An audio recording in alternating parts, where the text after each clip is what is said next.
We are coming to you live from Boston, Massachusetts. My name is Frank Allen. The date, 6/1/22.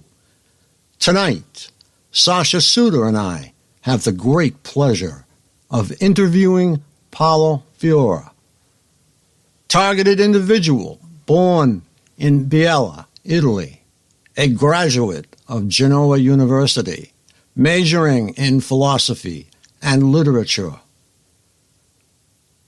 And welcome, Paolo. If you would like to listen, please dial 1-518-801-1318. If you'd like to call in and ask us a question, Paolo, Sasha, or myself, dial +1 617-987-8603. We'll be waiting for your calls. Okay, over to you, Sasha. Thank you, Frank. Good evening, fellow patriots. I'd like to extend a big warm welcome to an amazing human rights fighter, Paolo Fiora. Welcome, Paolo. So what I'd like to do is take this opportunity to make a request to everybody listening tonight. We here at the Allen Institute for Human Rights are a non-profit, and you know that we're in a difficult spot in human history.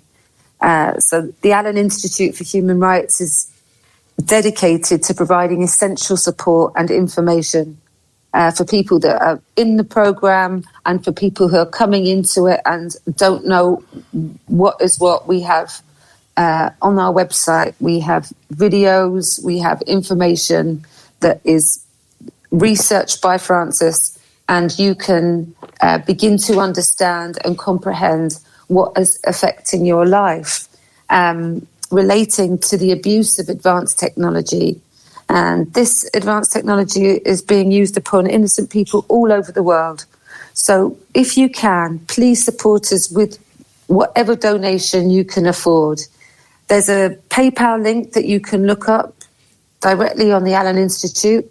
And you can also make a donation to one of the PO boxes that we have, which is PO Box 193, North Pembroke, MA 02358. So again, that's the Allen Institute of Human Rights, AIHR, PO Box 193, North Pembroke, MA 02358.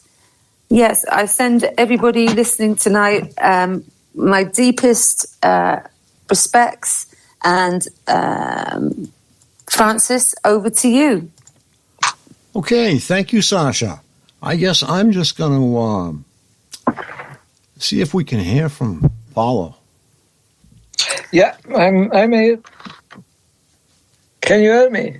Yes. Yes, sir. You're coming in 5 by 5. Okay. Yes, very happy to be back, and and fire away if you have any question or yeah. Okay, I just what we're going to do is Sasha has some questions and I have some questions, and we're going to go back and forth with them. And they're really, what I'm trying to do is, as always, is show the difference between the UK or the US, or the similarities. Yeah. Now, just off the top of my head, how did your education in Genoa, Italy, help you throughout your life up to and including your targeting today? And I'll give you my reasoning behind that. We have many targets who are not college grads. We have many targets who barely made it out of high school.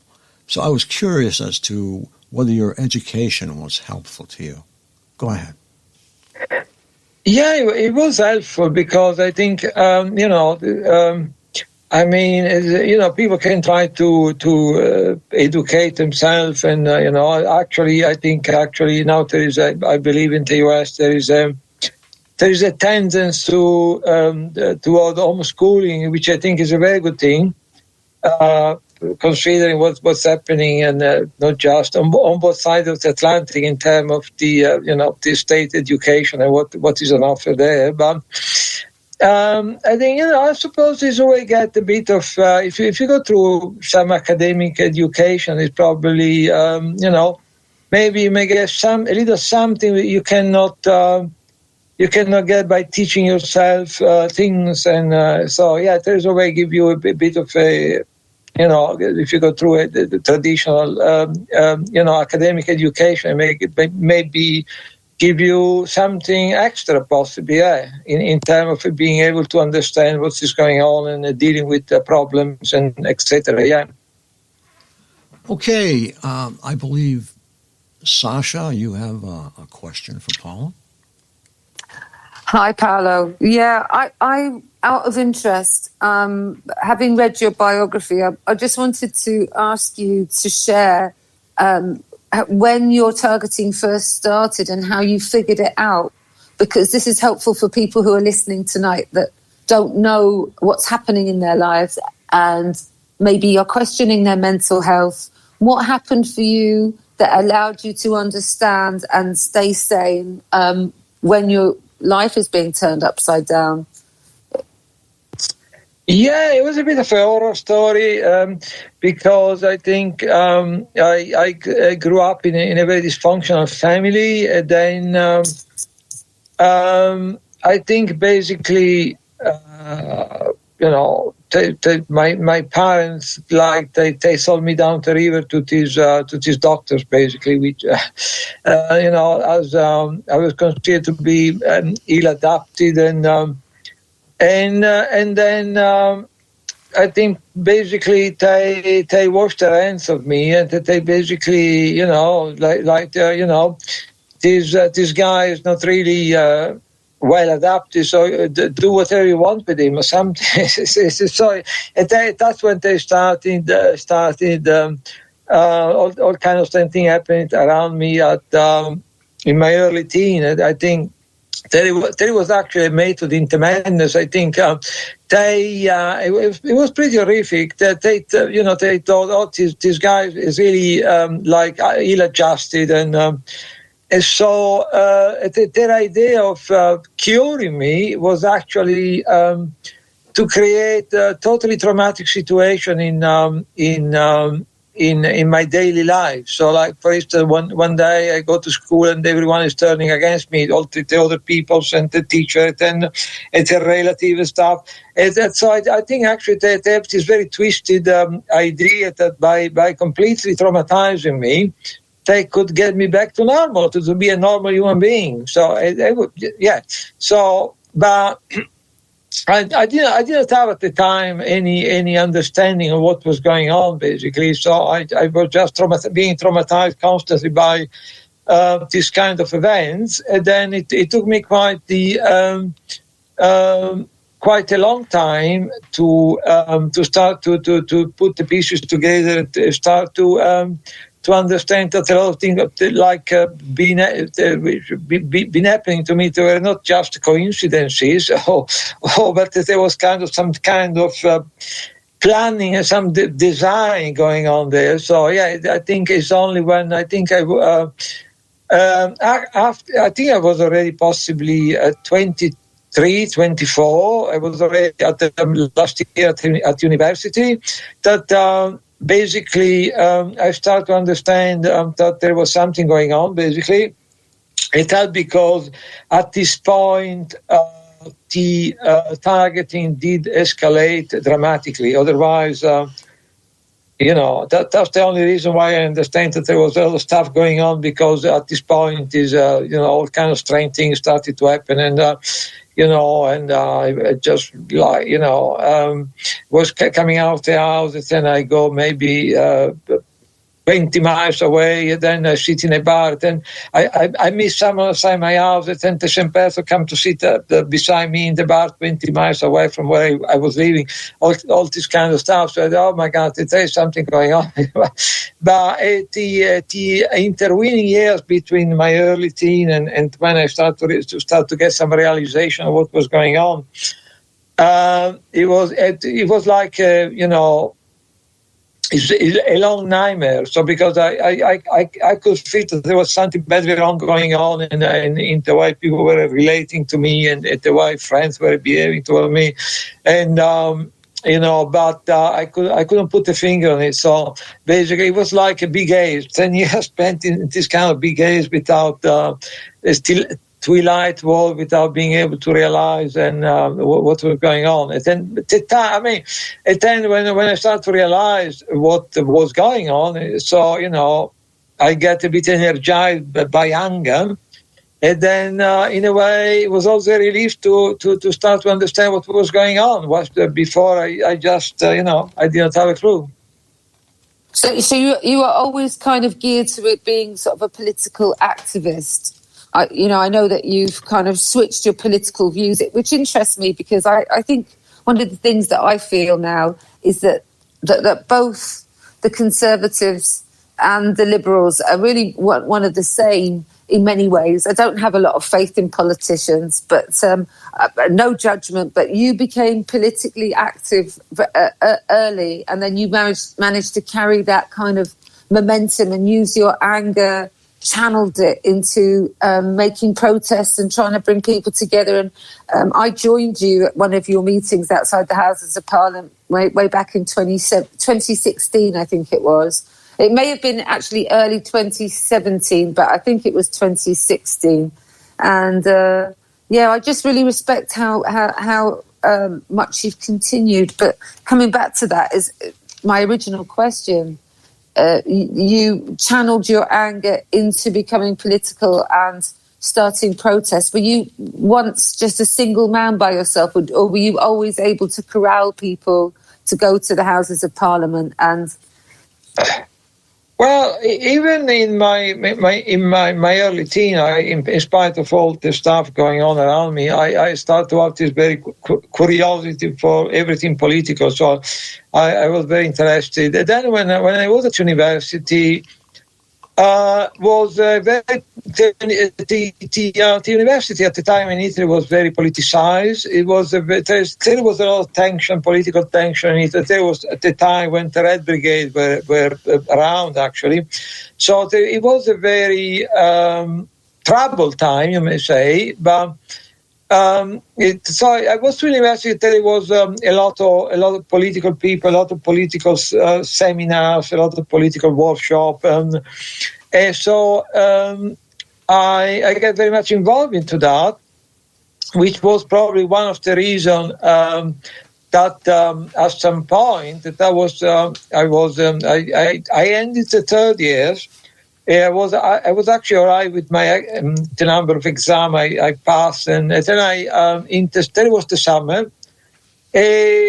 Basically, during the summer after the third year, everything started to unravel. So, old friends all of a sudden, turn their back on you and start behaving strangely toward you, and you like people you knew at university, you were quite in friendly terms with. You meet them up, and they don't even look at you. They completely say hello. They completely ignore you. So all this kind of stuff started to happen in the summer. So I think it was.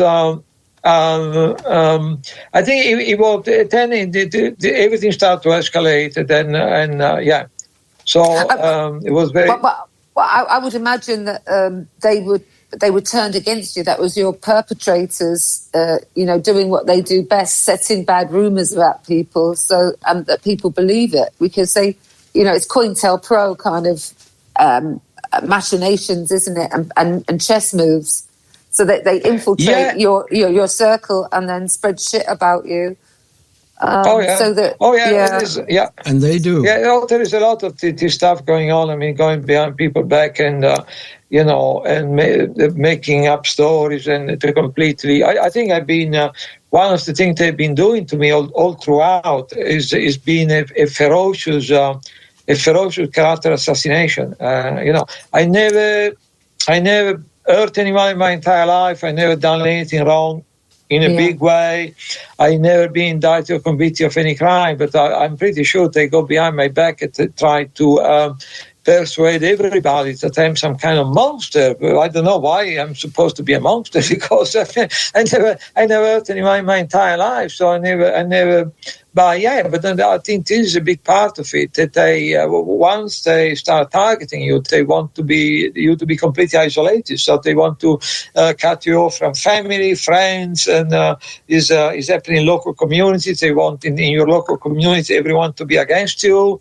So is one of the things they do, possibly, Can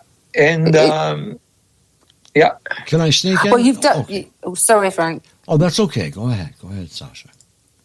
No, I was just merely going to say you've done incredibly well, considering. I mean, I've experienced the same. Not everybody has the same targeting kind of like list of ingredients, but I personally have been like humiliated and made a laughing stock for the last 18 and a half years. But so I understand. Frank, over to you, sir. What were you going to ask? I was just going to add to what you are saying at this point in time, and that's that targeting has a timeline. This program has a timeline. And some people, like myself, Paolo, Sasha, we are way along in the program, whereas people who are a year into the program will see a much different form of targeting. And my next question, I guess, is that I'm going to address you both, and we can sort of roundtable this a little bit.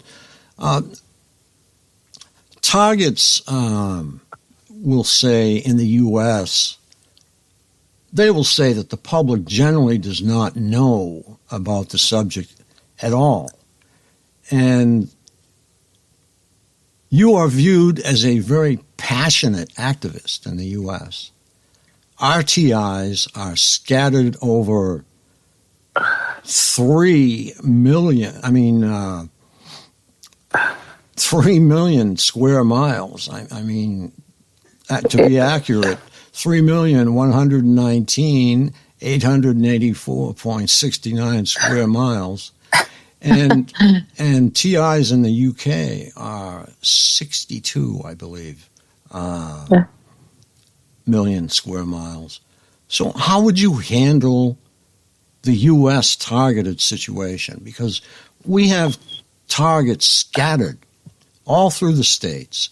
The targets have trouble meeting because, okay, well, we're in the same state.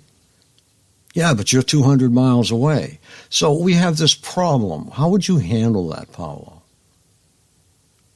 Well, I suppose on both sides of the Atlantic is making a huge difference if you're in a big city or if you are like in a more like rural area, or because in London, it is we were able at some point to get together quite a number of people. I think when again Mark Williams organized the one in front of the BBC, I think that was try to remember. I think may have been 2017 or.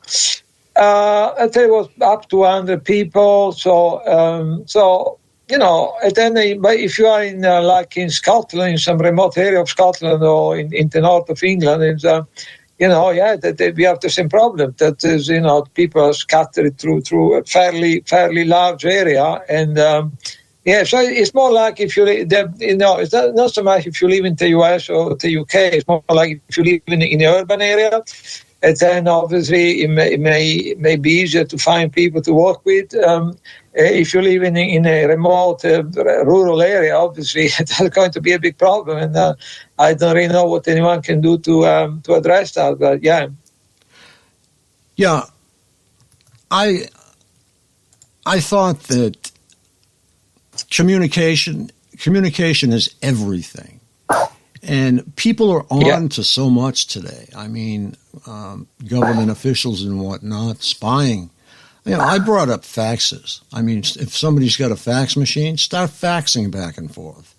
And a lot of people can get a hold of an old fax machine easier than they can buy a computer. So it's just a thought. But we have communication problems. The TI conference calls and this radio show, these are areas where we can connect with the TIs. And we have a number where people can call in and actually ask anybody a question. And it's important because communication is everything. That's why I was trying to compare the UK with the US in terms of overall area. It makes it very difficult because it's just downright terrible. Go ahead, Sasha. I think you had a question. Well, I was actually interested to see. I think that what you offer, Frank, and all of our associates, of the people that run the conference calls, are a great conduit for people to try and understand, for young or new targeted people that may be listening tonight, people that are experiencing some strange phenomena. For example, say they're coming home and things in their house have been moved around, or they notice that someone's following them and aggressively looking at them, and it keeps happening. The beginning stages of targeting, or when you just feel that there's something out of place. I think the best place for you to go to is, I'm going to suggest Targeted Massachusetts primarily, to look at the website and look at all of the programs, the mind control programs that have been in operation in perpetuity.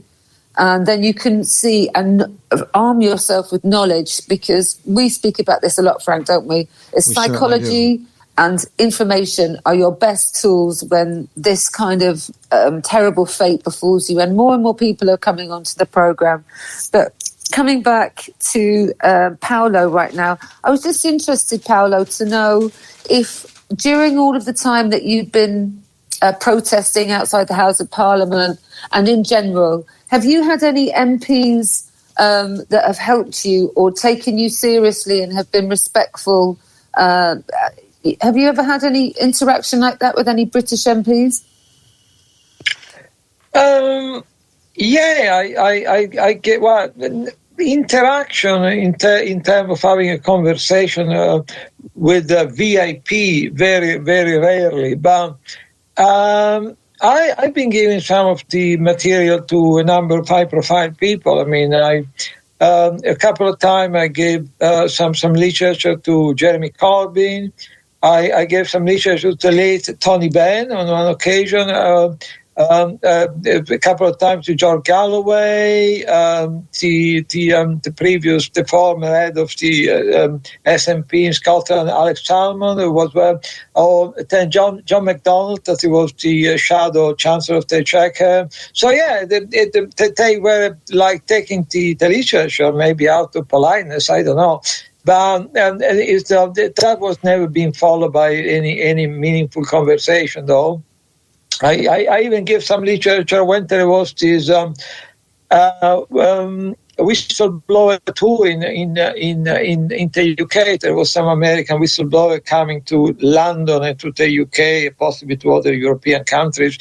They went at the Birkbeck University in London, and I managed to give some literature to let me see, Norman Salomon, I think, and Jocelyn Radek, and I had I had a little conversation with at the time in the bar after the meeting. I had a little conversation with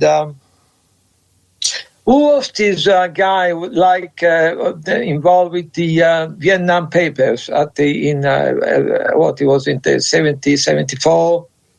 With the what papers? The guy who leaked the Vietnam Papers at the time. It was like 1974, 75. I can't remember the name now. I had a little conversation with him in the bar at the Birbeck. And so I gave I asked him a question and say, do you believe that that they're actually doing this stuff to us?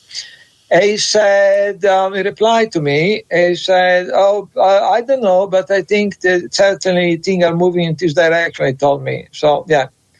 That's something. You've given them to a lot of people. I always wonder how many people, because sometimes I know personally that there is a dark section of our government that are involved in corporations and manipulation of news and distraction techniques. Let's face it. But I always try and sway other people from making sweeping generalizations about government and say, like that it's everybody in government and everybody in the police. It isn't, but wouldn't it be interesting to know how many people actually know about these programs?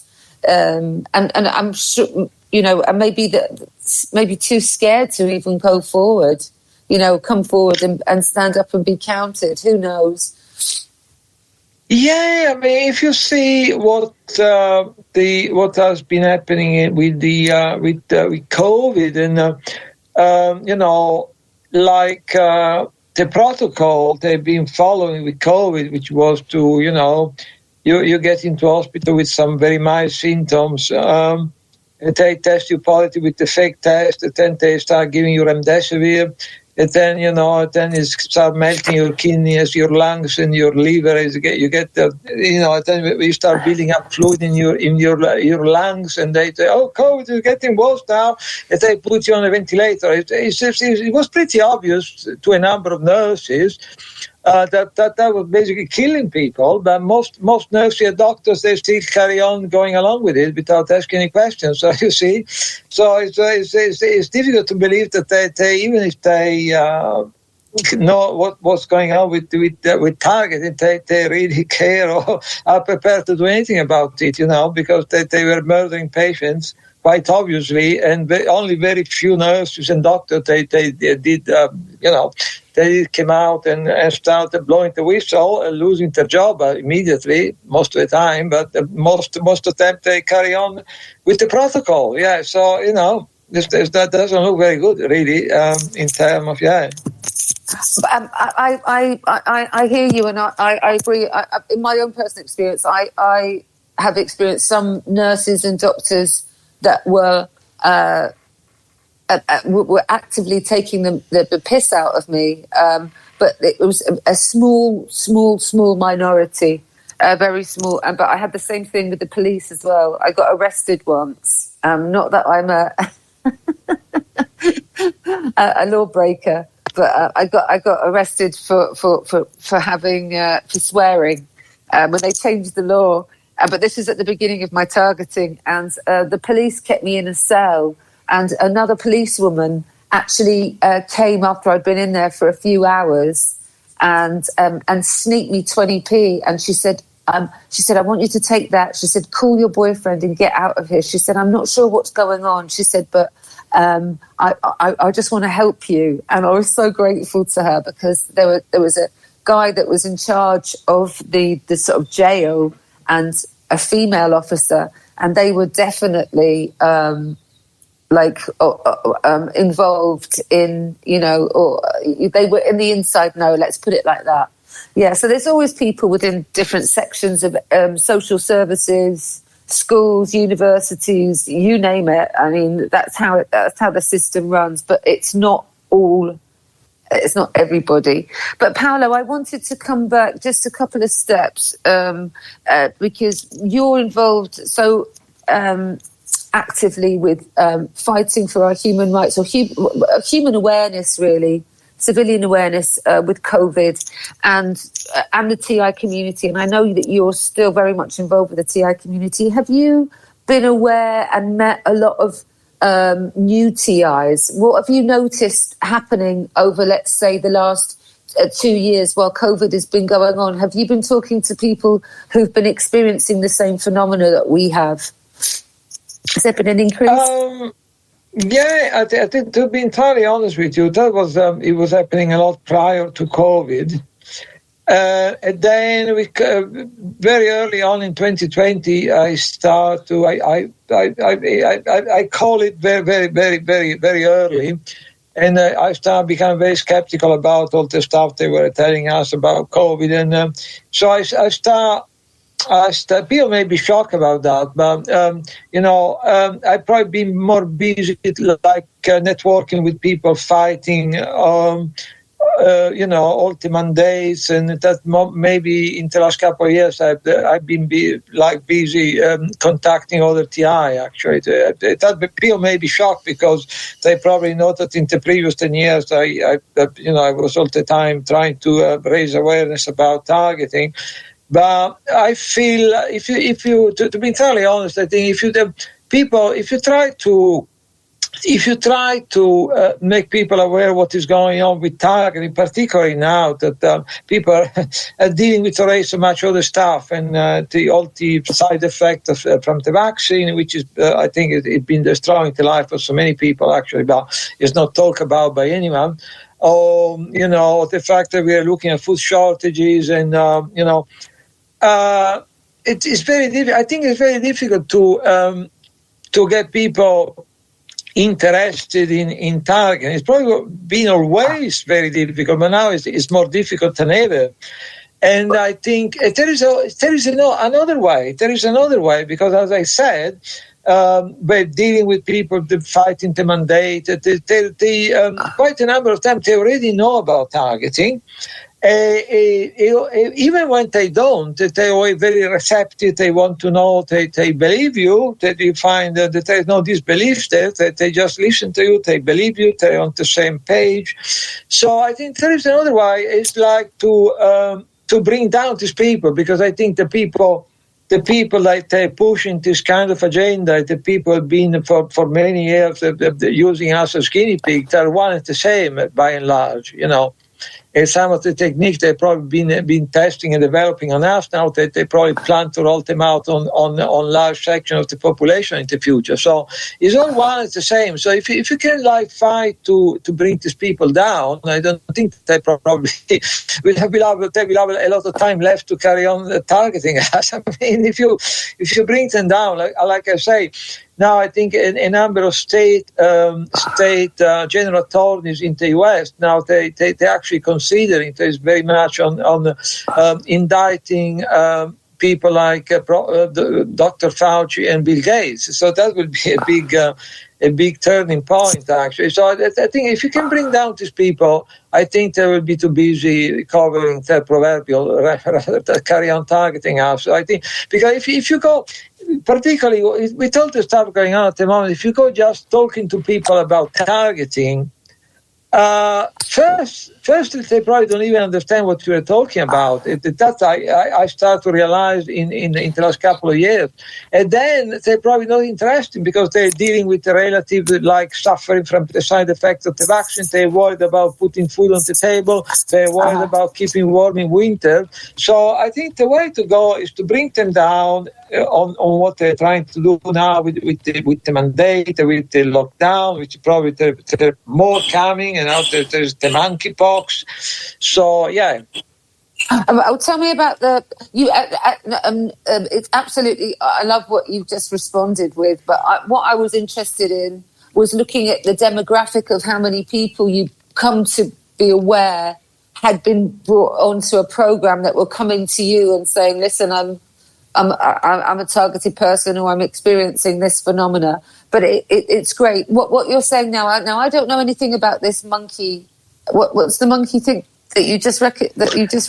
Yeah, I think it's all scaremongering. I think actually, apparently, is a very mild disease anyway, so not very transmissible. So it's just part of to keep constantly constantly throw stuff at the population to keep them in a constant state of fear, and so apparently they've been all this thing has been kind of announced. They've been now because when they start to say, "Oh, we need to worry about monkeypox," and for months they're up to something.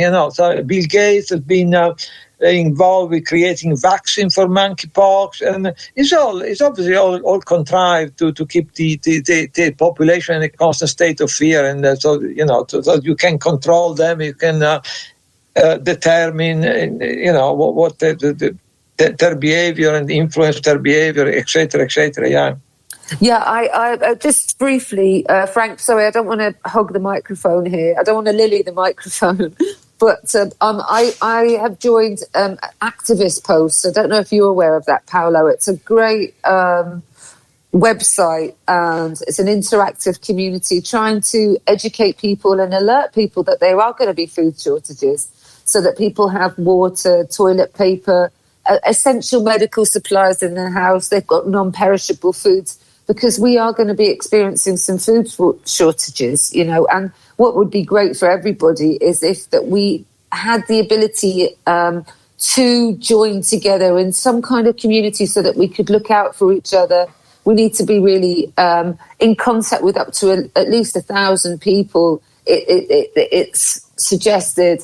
And Activist Post is really great to have a look without spreading fear. It's awareness. So, like, if we're aware, we can be prepared. We can have an opportunity to get these basic survival necessities in our house and in our community, and learn how to live with each other. Well, if we go, which we are going to be going through some difficulties as a collective people globally in each and every country. I really do believe that to be true. There's, like, Sasha Stone purports the same thing. Most people say the same thing. When you go onto the Activist Post, it's full of really great researched articles, and of course talks about the war that's going on in the Ukraine at the moment, and saying this is a financial war. And as ever, as with the First World War and the Second World War, both sides are being funded.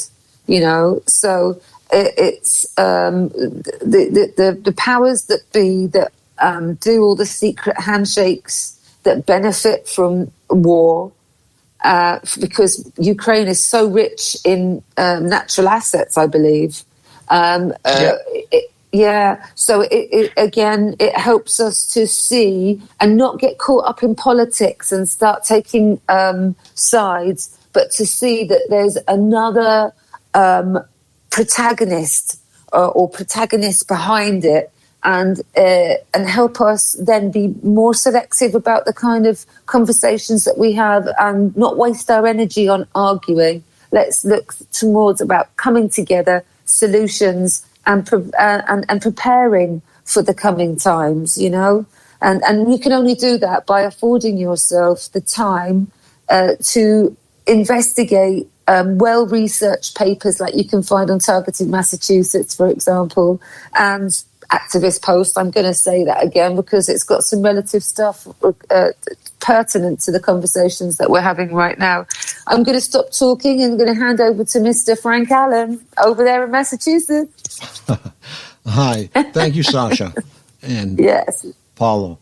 I was just curious. You meet with Les London on a regular basis still, or did COVID chop you down in terms of meetings? No, for the last couple of years, we didn't do any meetings, but it's not so much. It's not so much COVID, because it's just that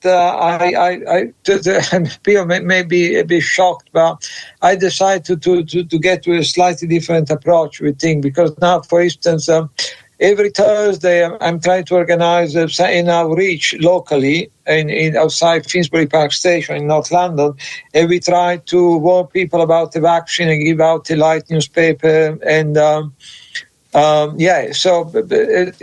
know people may be shocked because me as someone with for 10 years plus has been trying everything to raise awareness about targeting, and now it looks like I may be doing something different, but. It's not really something different, because when I meet with these people, I talk about targeting. I give them some. The people more involved in the outreach. Taking an active part in the outreach. I give them some lectures about targeting. I try to discuss it with them. Now there is another guy, Raul, a Spanish guy, was coming to these outreach events, and now he's telling me that he's experiencing himself some problems sleeping. I think he may be targeting himself. So, not that I turn my back on raising awareness about targeting. I try to do it in the wider context of all the stuff going on, because if you go to speak with someone just about targeting, it's very difficult to get through. It's even very difficult to and if you talk to strangers, it's even very difficult to have a sane narrative about the vaccine, because most people are completely brainwashed. So imagine how even people themselves, maybe they lost relatives to the vaccine, or they have some serious side effect. Even them, they may, I still support the vaccine, I think it's good, and the reason now we have a bit of freedom is because everyone is took the vaccine or something. This kind of nonsense. So it's very difficult to get through to people with things that actually affect them very directly. So if you try to talk to them about targeting, which is probably something they never heard about before. I had to think about all this, and I think the best way is to campaign about targeting in the wider context of exposing all the things they're doing to us, and which.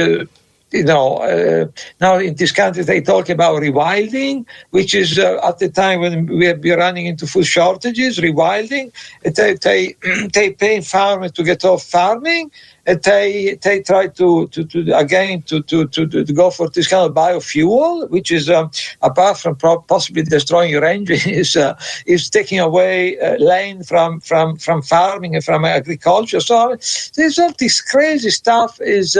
So in a way, it's the open goal, because people start to suffer, but the inflation is through the roof, not just in this country, as in the US, is through the roof. Price of gas are going up all the time. So, you should start talking to people about things which affect them directly. Then maybe later you can bring in targeting if you want. But if you go to them just... talking about targeting is, I realized that, I've been doing it for 10 years. Now I look back, I think, was anyone really interested in listening to me? Was anyone really understanding what I was talking about? So I think we need to focus on I know people may be shocked because they know me as someone for 10 years have been trying everything possible to raise awareness about targeting. It's a bit of a change of focus, actually, quite a big change of focus. But I think we need to campaign about what they're trying to do to us, because I think most of it is malicious. If they start talking about that, there's the war in Ukraine started, and they started to completely switch the narrative. And the reason I think they switched the narrative to Ukraine is because the very moment at the end of March, there was a huge amount of information about the carnage being caused by the vaccine. And also there was, after the tracker convoy in Canada, there were a tracker convoy, 1 million people in Canberra, tracker convoy all over the place in New Zealand. Then there was slightly later, there was the tracker convoy in Washington, D.C., which I think was fairly big as well. So the only reason they switched the narrative to Ukraine and they completely stopped talking about COVID is because there was a huge amount of pushback developing, and there was a huge amount of information coming out, even on mainstream media, about the carnage being caused by the vaccine. But the interesting thing is, at the time when they stopped talking about COVID, and they start talking all the time about Ukraine, what was happening? They kept pushing the vaccine on pregnant women. All the studies show a miscarriage rate with pregnant women vaccinated between 75 and 93%. Okay, they keep so they start saying things like, "Oh, we think it's safe to give it to infant, a newly born baby." And they start going around the school in this country, team try to persuade children to get vaccinated because they say, "Oh, the uptake in children is very minimal. Let's go around the school." So you see, they stopped talking about COVID, but they kept pushing this poison on pregnant women, on children, on infant. So so I think that's the thing we need to focus on. And then if you can bring them back, we bring them down. Maybe it's probably a more important thing to worry about to carry on targeting us. That's what I think. Well, you have used leaflets over there. What do you think is the most effective way of getting public attention to our targeting?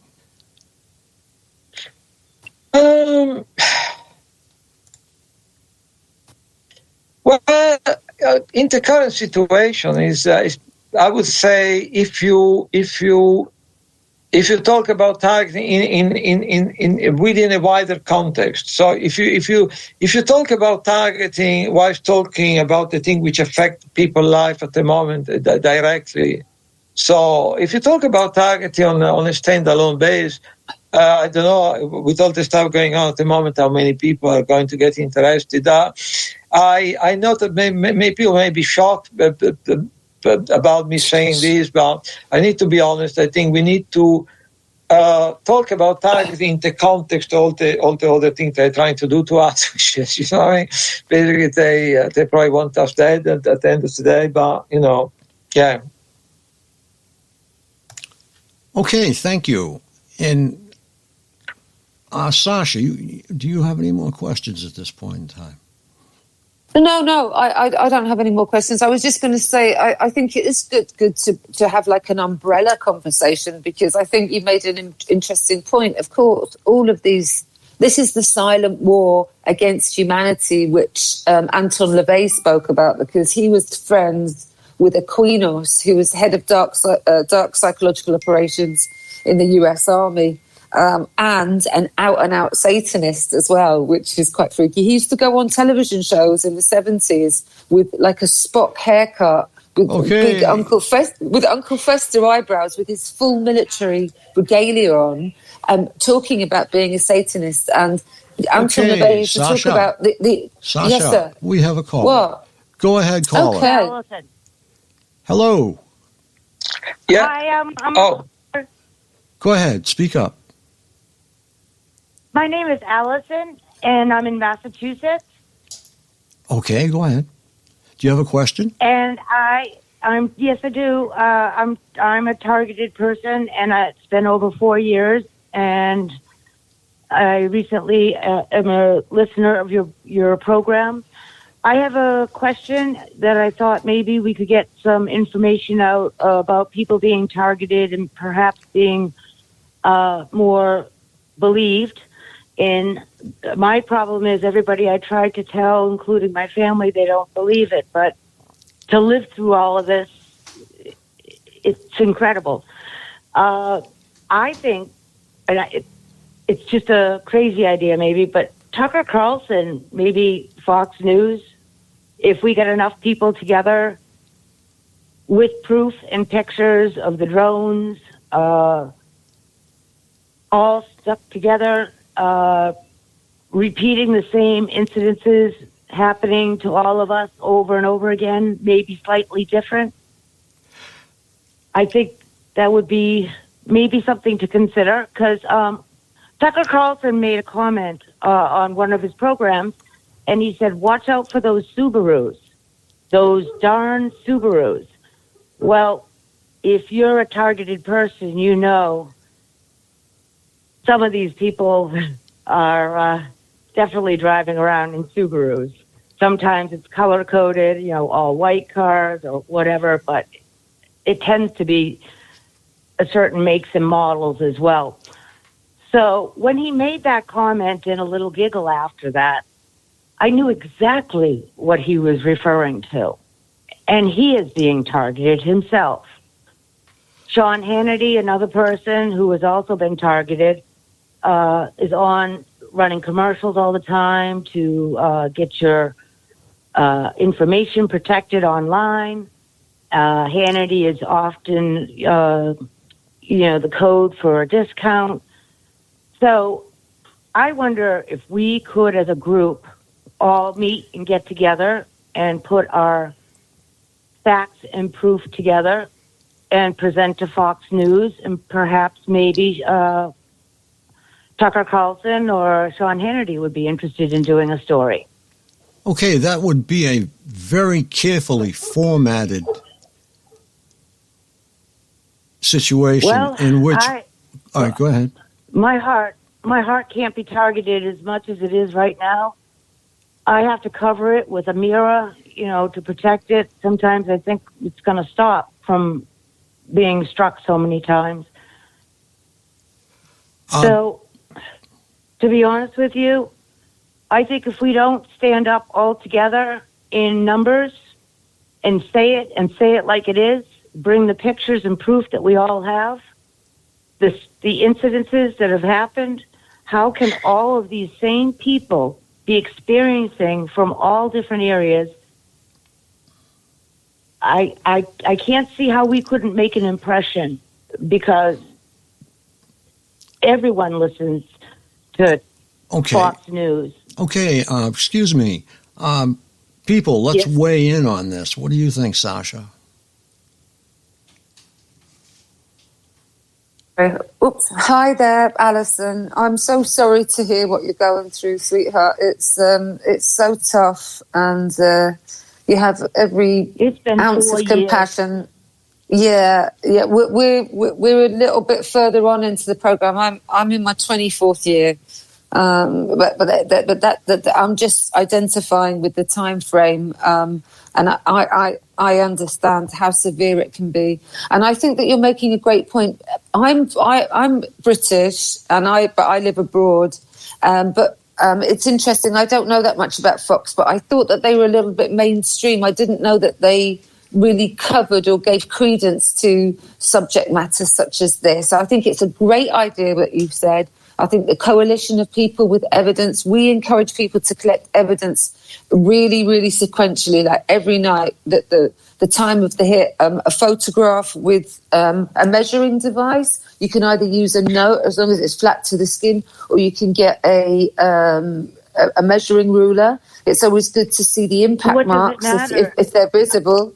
And so we collect evidence like that. Sometimes a picture of a drone, and I'm not poo-pooing your idea, it can be tenuous. We really need compelling evidence. So, but that's not to say that pictures of a drone, if it's outside your apartment every night at the same time, that is compelling evidence. But you need probably like an infrared camera to capture that, or with night vision, I would imagine.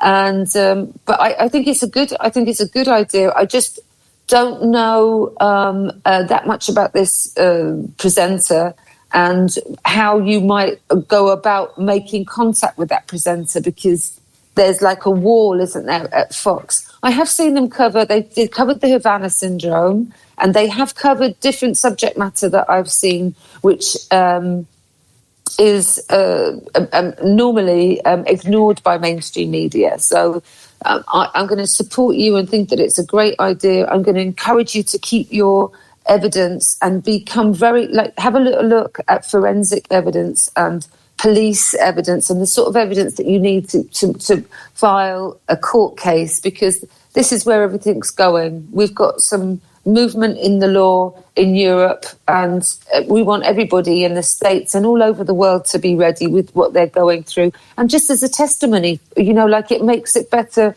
for you when you're trying to convince people.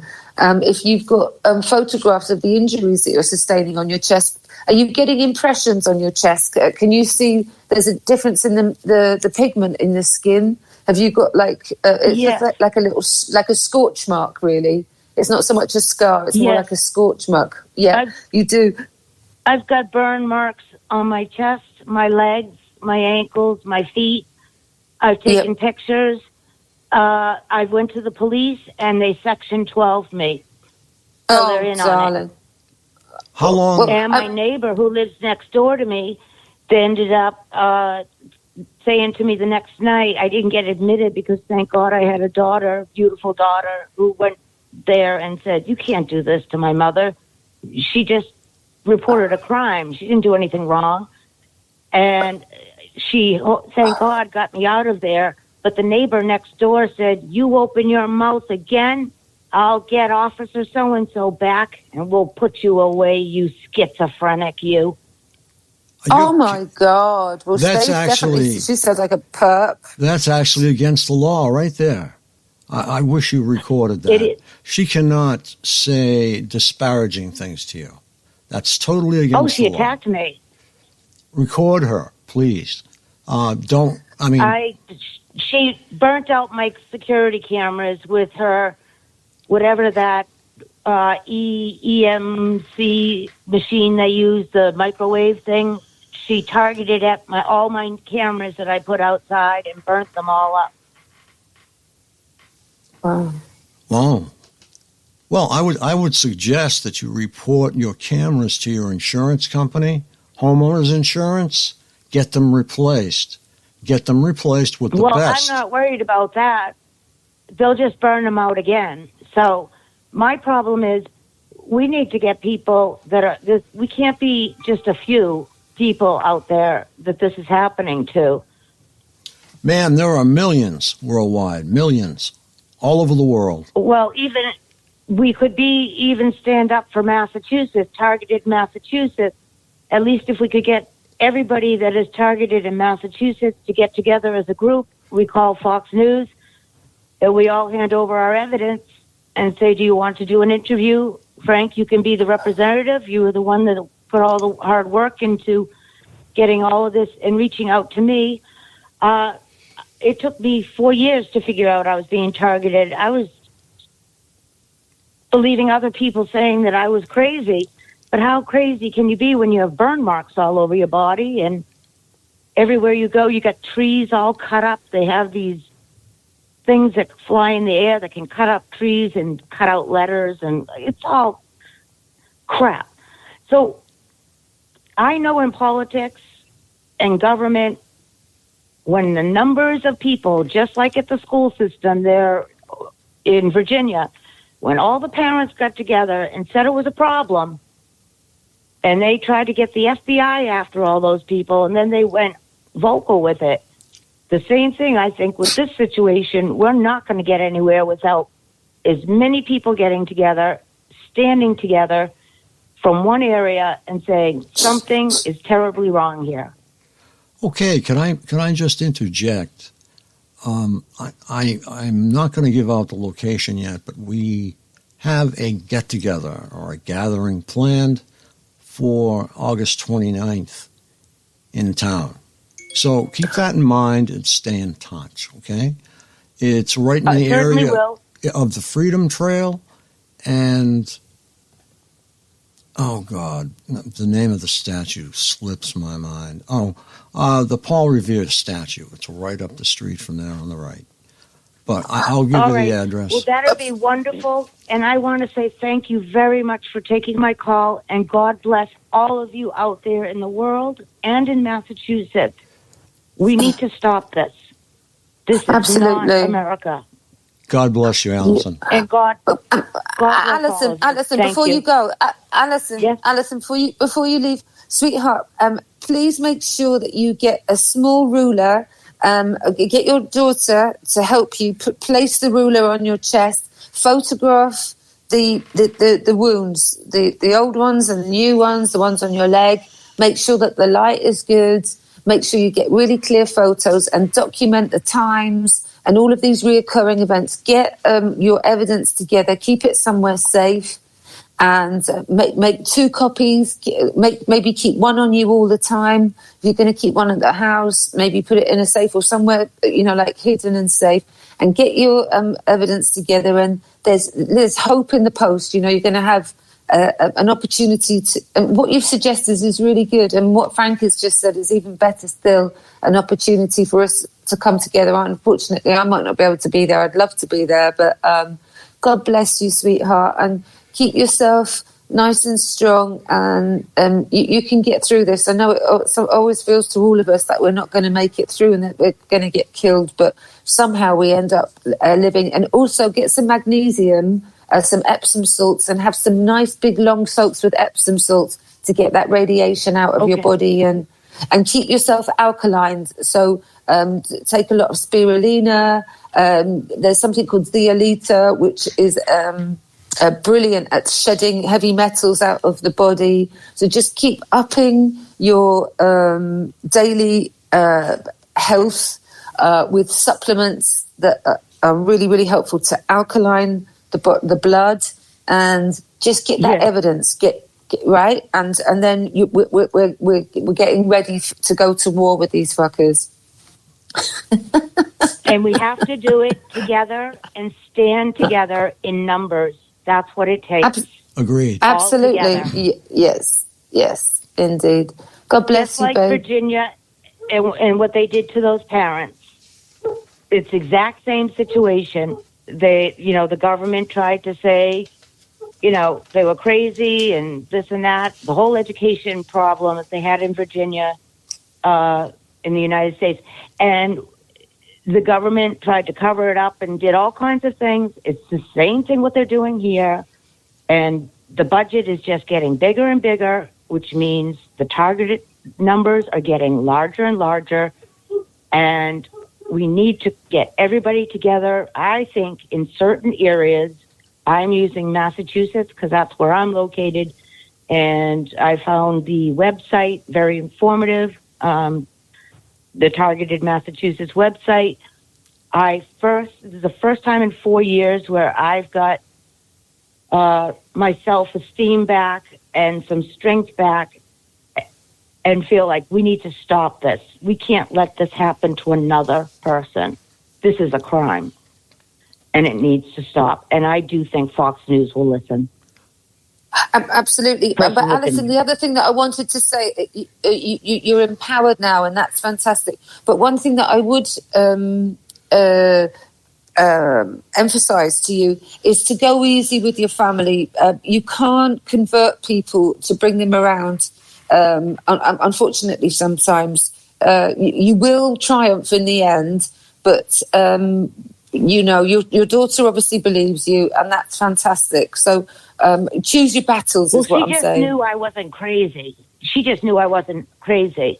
And they were trying to tell her I was going to be admitted and that I was schizophrenic. And my daughter's only 27, and God bless her, a teacher.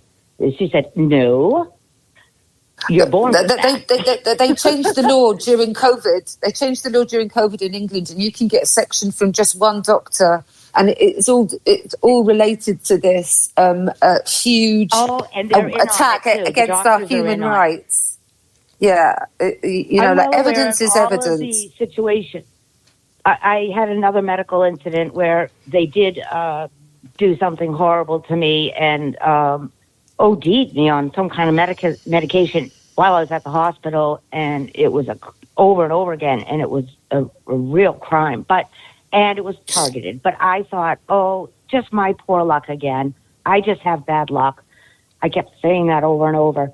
But then when the wounds started and the pain and the burning and all night long through my window, it's just been a living nightmare. I can't imagine living any longer like this. So I don't really care at this point. If I get shot down, I want to go get shot down, getting it out in the open. And the only way you have to do that is in the numbers. It takes people. That's the only way you get people to listen, is in numbers. Agreed. So, okay, but thank you, and God bless, and thank you for allowing me this time on your show. Oh, thank you so much. Please call again. I will be in touch for that meeting. Thank you. All righty. God bless. All right. Good night. Bye-bye.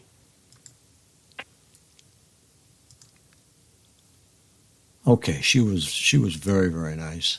And I would just like to say that anybody else who is listening, if you would like to call in, as Allison just did, just dial 1-617-987-8603, and we'll be more than happy to answer your questions. Or we'll try. Thank you so much. Okay. We are at a point where we can continue for a bit, or we can, I guess, call it a day right here. That's up to you, Paolo. Yeah, we can carry on for a little while.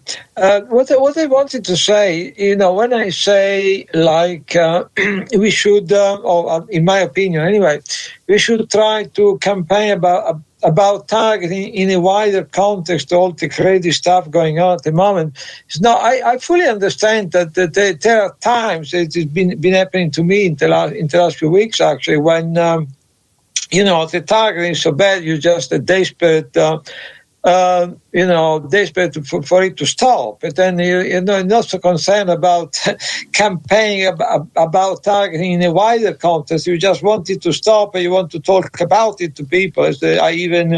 I was even thinking the last couple of weeks to contact my member of parliament, which I don't think it would do a lot of good, to be honest, or even to go into my local, my local police station and I would maybe with someone is to say, look, I'm being fried with microwave in my own flat, and there is evidence that this weapon do exist. So I fully understand, that when the target gets really bad, and you're no longer thinking about the campaign in a wider context. You want it to stop. You want to do something to make people aware directly of what is going on with you. So, but yeah, I understand that. The only thing is that I'm not entirely sure that if I gone to, I think I sent an email to my member of parliament. Specifically about targeting. I never got a reply. When on other occasion I contacted her, she's Diane Abbott. She's the member of parliament for Hackney North in London. And when I contacted her for any other issues I was having, she was replying to me very promptly. On one occasion, I wrote to her about targeting, tried to explain a bit, and she never replied to me. So, I understand that when it gets really bad, people want to talk just about targeting, and they want to make people aware of targeting, and they want it mainly to stop. So it's been happening to me in the last couple of weeks. I've been thinking, maybe I should try to arrange a meeting with my member of parliament. Maybe I should go to my local police station and with someone preferably, and say, look, I'm being fried with microwave and. In my own flat, it is evident that this weapon, this device, do actually exist. So I fully understand. The only thing I don't know how many people are prepared to listen or to help. That's the thing. Good point. I happen to be a fan of Parliament for one reason, and that's the Prime Minister has to get right down in there with everyone else, and they talk it out. Sometimes they yell it out. They talk it out. In the United States, the president is not present and does not have to be. The Senate and the House are separate. In the UK, everyone gets together at 10 Downing Street, and they settle their problems. And I think they probably get them done a lot faster than we do. That's my opinion. What do you think, Paolo? Well, I think this may have been true before COVID. I think now there was a certain, there was actually a member of parliament that they are supposed to represent their constituency. So if you can go to them with any grievance, then it was kind of working to a degree in the past. After COVID, I think the House of Parliament has become a bit of a pantomime show. I've been watching they're still wearing a mask in Parliament. They said distancing. My general feeling is that it's become like completely toothless, completely a pantomime show. So there was a way in the past where the MP were supposed to represent their constituents, and if there was someone with a grievance, you go to your member of parliament and you have a fairly good chance of at least being listened to. At the moment is becoming like a pantomime show. I think is the new leader of the opposition, Sir Keir Starmer, is a total disaster. He's a lot worse than Boris Johnson, because when Boris Johnson was actually, every time Boris Johnson was floating the idea of lifting some of the restrictions, Keir Starmer, the leader of the opposition, was that is very dangerous, and we need to wait, we need to keep locking people up. So it's actually the Labour Party at the moment are a lot worse than the Conservatives. So, they probably, I don't know. Is it possible that the banking cartel, at the moment, they're trying to replace Boris Johnson with someone more compliant? That may be Keir Starmer, the leader of the opposition. That may be some of it, the foreign secretary like Liz Truss. But I think anyone it's probably going to be everyone they're going to replace Boris Johnson with is probably. I'm not a big fan of Boris Johnson, but I think if they try to replace Boris Johnson with someone, this person is probably going to be a lot worse than Boris Johnson. That's my personal opinion. So yeah, I think actually they probably, because at the end of the day, Boris Johnson is a bit of a buffoon, but he has a mind of his own. I think he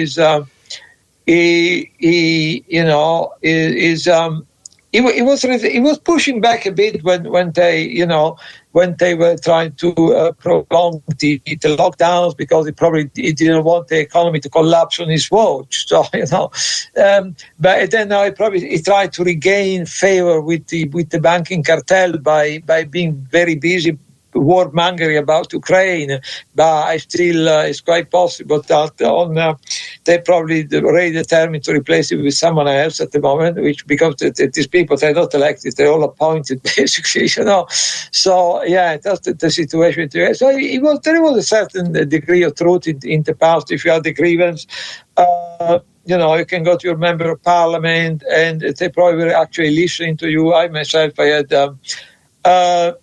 had another situation when I was needing some support or some help in thing relating to practical thing with housing and etc. And I get quite some help from Diane Abbott, which is my member of parliament. But the only time when I wrote to her an email quite explicitly talking about targeting, I never got any reply. So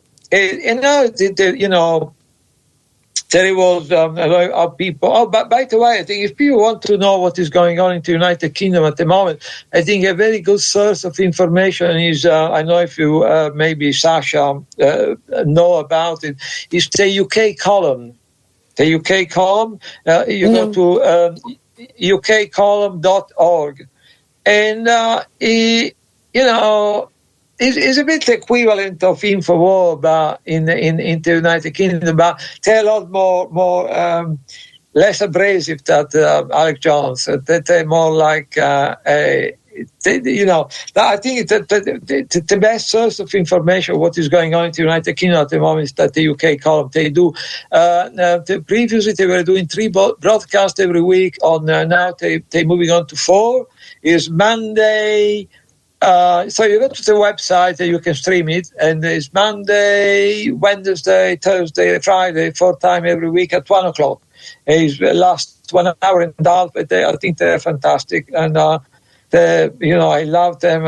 When I really watch it, I never miss one single broadcast in the last couple of years. Often I watch it 2 or 3 times actually. So, and then also you get Paul Joseph Watson is reporting from the UK for InfoWar. I also become a big fan of InfoWar, and I know that they are quite controversial with certain people, but I think the style is not to everyone's taste, but in terms of connecting all the dots. They really probably the best in terms of connecting all the dots with the different thing happening and giving people the whole picture of how everything is connecting together. I think also a big fan of Third Ranger. Mike Adams is connecting a lot of the dots from the I think it's based in Texas. Interestingly enough, I don't know how many people are aware that Alex Jones, at the time when absolutely no one was giving any credence to our claim, Alex Jones already, I think it was it was 4 years ago when the Aaron Alexis, you people remember what happened with Aaron Alexis a few years ago? Oh, yes, definitely. Yeah. Alex Jones was the only person to give total credence. He had a 2 hours conversation with Dr. John Hall at the time. He was giving complete credence to our claims, basically. So,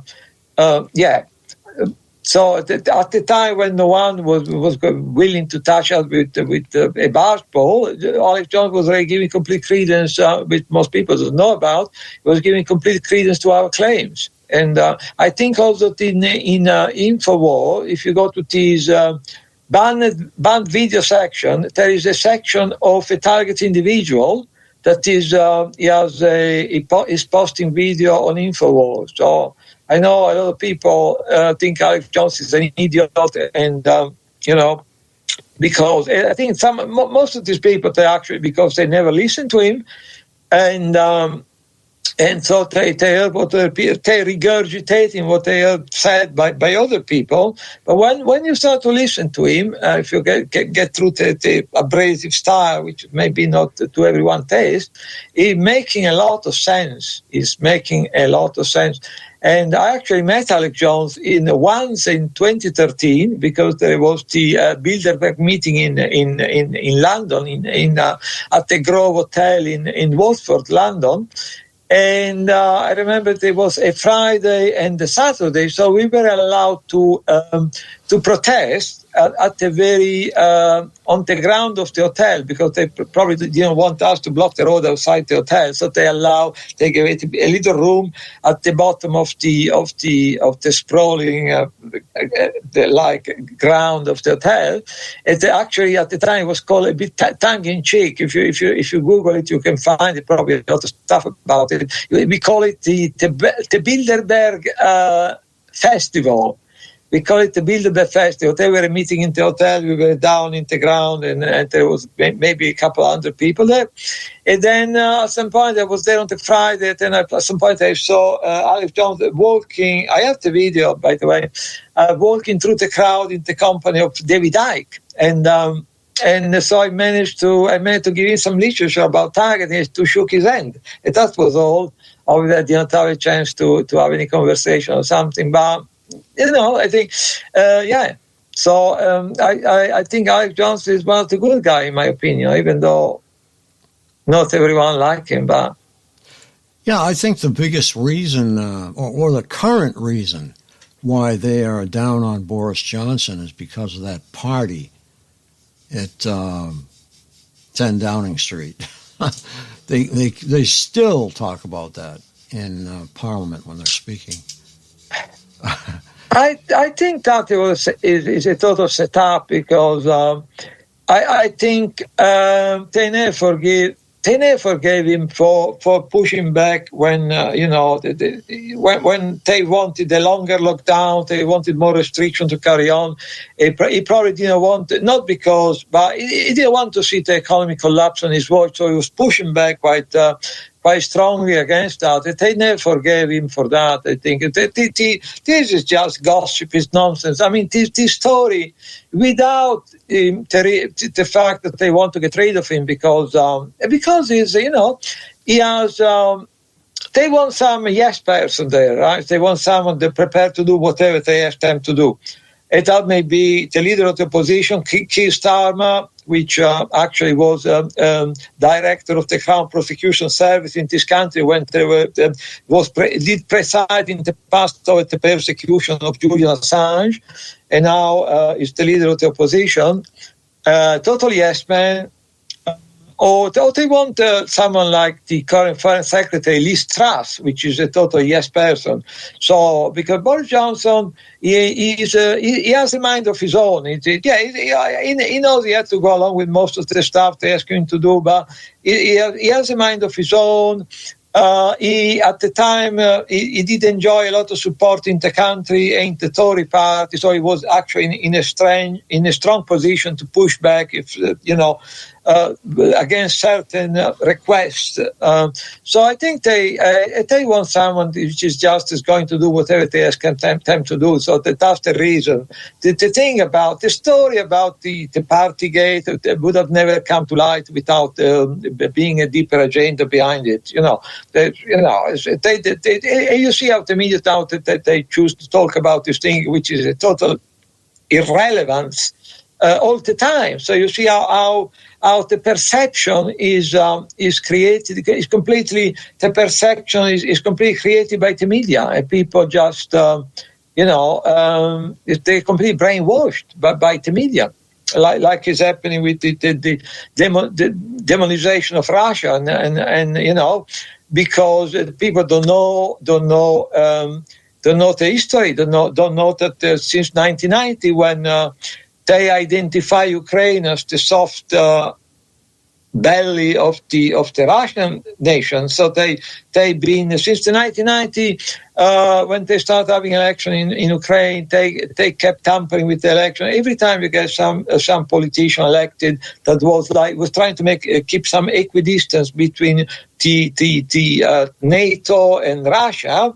Not necessarily someone in favor of Russia, but someone was trying to look after the economic interest of the country, try to balance the country between Russia and the European Union and NATO. They were they organized a coup, they were getting rid of them immediately.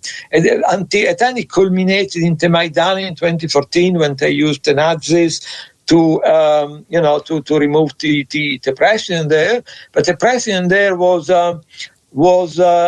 actually Yanukovych at the time was being elected in a fair and square election, which it was with plenty of international observers at the time. So it was not a dictator. He was properly elected 4 years prior to the Maidan, and then there was actually another presidential election around the corner in a few months' time. So if they wanted to get rid of the president there,